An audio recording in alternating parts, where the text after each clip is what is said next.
সম্মানিত সুধীমণ্ডলী, এই পর্যায়ে বক্তব্য নিয়ে আসবেন আজকের অনুষ্ঠানের সম্মানিত প্রধান অতিথি জনাব নুরুল ইসলাম হেলালি, সাংবাদিক ইউনিয়ন কক্সবাজার।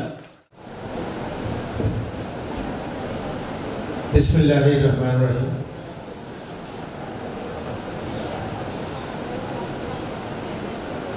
আন্তর্জাতিক নার্সেস দিবস উপলক্ষে আয়োজিত আজকের এই অনুষ্ঠানের সম্মানিত সভাপতি, অনুষ্ঠানে উপস্থিত বিশেষ অতিথি, শিক্ষক এবং নার্সিং ইনস্টিটিউটের ভাই ও বোনেরা, আসসালামু আলাইকুম ওয়া রাহমাতুল্লাহি ওয়া বারাকাতুহু। আমি আজকের এই অনুষ্ঠানে আমার ছোট ভাই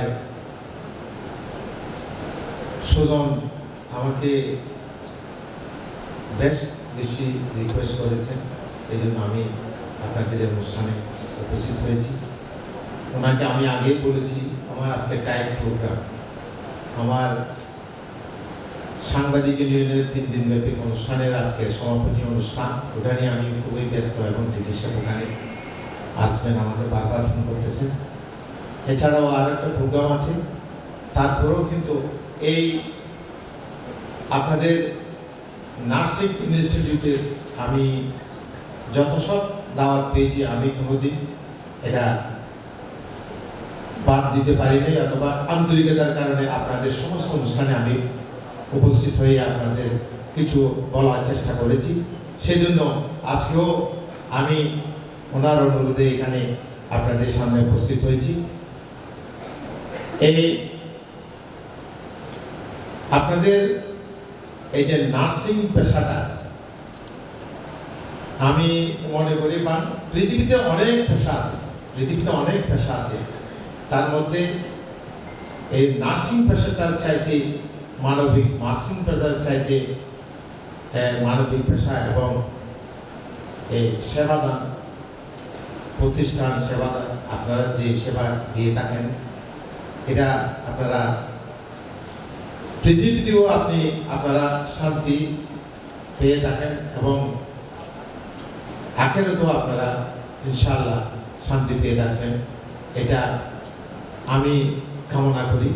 কারণ যে পেশায় আপনারা এসেছেন নার্সিং, আমি মনে করি একজন রোগীর নিবিড় পর্যবেক্ষণের নাম হলো নার্সিং। আপনি যদি অন্তর দিয়ে আন্তরিকতার সহিত যদি একটা রোগীকে সেবা না দিয়ে থাকেন, তাহলে উনি সেরে উঠতে পারবেন না। এছাড়া কত আন্তরিক হলে, কত ত্যাগ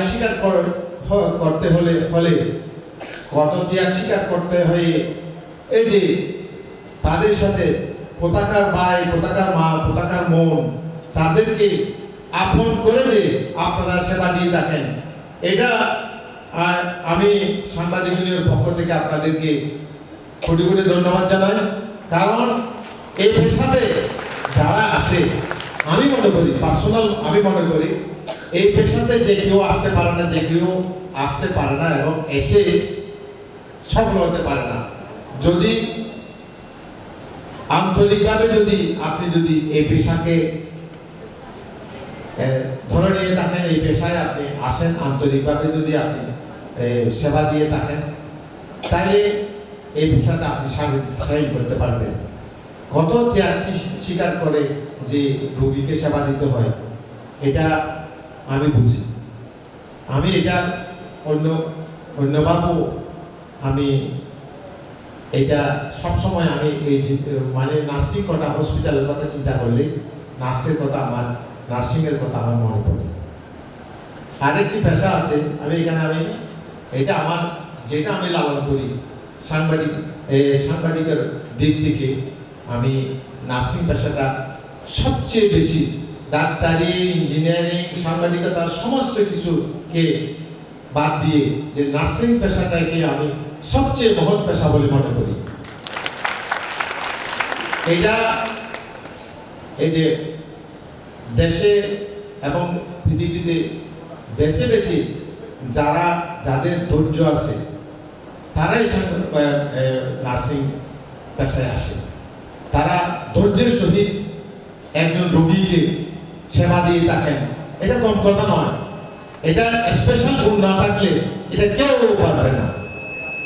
এই জন্য যে আরেকটা পেশা আছে, এটা আমি বলি, এটা আমার সবসময় আমার থাকে। এই যে রেস্টুরেন্টের যারা মেসের টেবিলে কাজ করে, এদের চাইতে কষ্ট মাটি কাটার কষ্ট, আমি এটা বুঝি। এই পেশা আর নার্সিং এর পেশা একটু ডিফারেন্স আছে। ওরা তো সেবা না, এটা হলো তার কর্ম। কিন্তু নার্সিং পেশাটা আমি কর্ম মনে করি না, এটা মনে করি সেবা। আপনারা মানুষকে সেবা দেবেন, সেবা দেওয়ার জন্য এই ইনস্টিটিউটে আসছেন এবং এই পেশায় আসছেন। এটার জন্য আমি আবারও সাংবাদিক কক্সবাজার পক্ষ থেকে আপনাদেরকে ধন্যবাদ জানাই এবং আপনাদের পরিবার বর্গের প্রতি আমি ধন্যবাদ জানাই। আপনাদের মা বাবা আপনাদেরকে এই পেশায় চুজ করে এখানে এই পেশায় থাকার জন্য পাঠিয়েছেন। এবং আরেকটি কথা বললে নয়, আমি এই যে ইনস্টিটিউট আমার মনে হয় 2021 সাল থেকে আমার ছোট ভাই সলিমুল্লাহ সুজন এই পেশায় এসেছে এবং এই নার্সিং ইনস্টিটিউট সমস্ত প্রতিষ্ঠানে এই ধরনের একটা মহৎ প্রতিষ্ঠান তিনি স্থাপন করে সৃষ্টি করে যে পেশায় নার্সিং ট্রেনিং দিয়ে যাচ্ছেন, নার্সিং প্রশিক্ষণ দিয়ে যাচ্ছেন, এটা কম কথা নয়। এটা এই যে পেশাতে না আসে বা এই ধরনের প্রতিষ্ঠান স্থাপন না করে আরো ইনকাম করে দিয়ে এরকম প্রতিষ্ঠান করতে পারত, কিন্তু এটা না করে উনি মানুষের সেবার জন্য, দশের সেবার জন্য, মানবতার জন্য এই প্রতিষ্ঠান সৃষ্টি করেছেন এবং এই প্রতিষ্ঠানে উনি শ্রম দিয়ে যাচ্ছেন। এই জন্য আমি আমার সাংবাদিক কক্সবাজারের পক্ষ থেকে আমি ওনার প্রতি কৃতজ্ঞতা জানাই এবং ধন্যবাদ জানাই। এবং ভবিষ্যতে ইনশাআল্লাহ আমি আপনাদের নার্সিং ইনস্টিটিউটে এবং নার্সিং ইনস্টিটিউটের অতীতেও এসেছি, সামনেও আমাকে যদি আপনারা এখানে এসে অংশগ্রহণের জন্য সুযোগ দেন, আমি নিজেকে ধন্য মনে করব। এবং আপনাদের প্রতিষ্ঠানের আগেও আমাকে যখন সুজন ভাই আমাকে স্মরণ করেছেন তখনই আমি সাড়া দিয়েছি।